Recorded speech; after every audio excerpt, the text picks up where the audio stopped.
MLA బాలకృష్ణపై fire అయ్యారు YCP రాష్ట్ర అధికార ప్రతినిధి ఆర్ శ్యామల.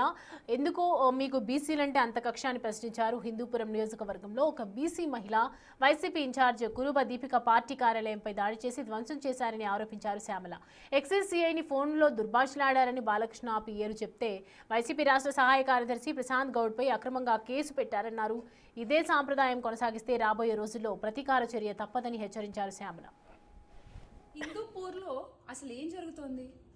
కొన్ని రోజుల క్రితమేమో వైఎస్ఆర్ కాంగ్రెస్ పార్టీ కార్యాలయం పైకి వచ్చి ఇష్టం వచ్చినట్టు దాడులు చేశారు, విధ్వంసం సృష్టించారు, అక్కడ కార్యకర్తల్ని కొట్టారు. ఆ తర్వాత మళ్ళీ మన పార్టీ నాయకుల మీదే కేసులు పెట్టారు.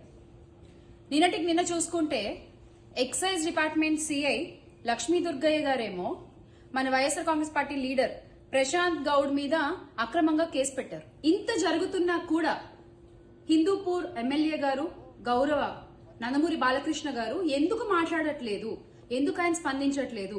మొన్న కాంగ్రెస్ వైసీపీ పార్టీ కార్యాలయం మీద దాడి జరిగినప్పుడు కూడా మా వైఎస్ఆర్ కాంగ్రెస్ పార్టీ కార్యాలయం మీద అప్పుడు మాట్లాడలేదు, ఈ రోజు మాట్లాడట్లేదు. ఎందుకని? సార్, నాకు సినిమాలంటే చాలా గౌరవం, నేను అక్కడి నుంచి వచ్చిన దాన్నే. Though you are busy in your movie promotions, ఇది కూడా మీ డ్యూటీయే కదా సార్, ఇది కూడా మీ డ్యూటీయే కదా. మీరు ఎమ్మెల్యేగా ఉన్నారు కదా ఆ కాన్స్టిట్యున్సీకి, మీరు మాట్లాడాలి కదా. మీ పిఏనే ఎక్సైజ్ సిఐ మీద ఒత్తిడి తెచ్చి ఇలా అక్రమంగా కేసులు పెట్టిస్తున్నారు అన్న విషయం మీకు తెలుసు, అన్న విషయం అందరికీ తెలుసు. దీనిపై మీ స్పందన ఏంటి? డైరెక్ట్ గా అడుగుతాను బాలకృష్ణ గారు, you have to respond on this. ఇలా అక్రమంగా కేసులు పెట్టేసి కార్యాలయాలపై దాడులు చేసేసి కార్యకర్తల్ని కొట్టేస్తే మాత్రం ఇలాగే నోరు మూసుకుని చూస్తూ ఊరుకుంటారులే అనుకుంటే అది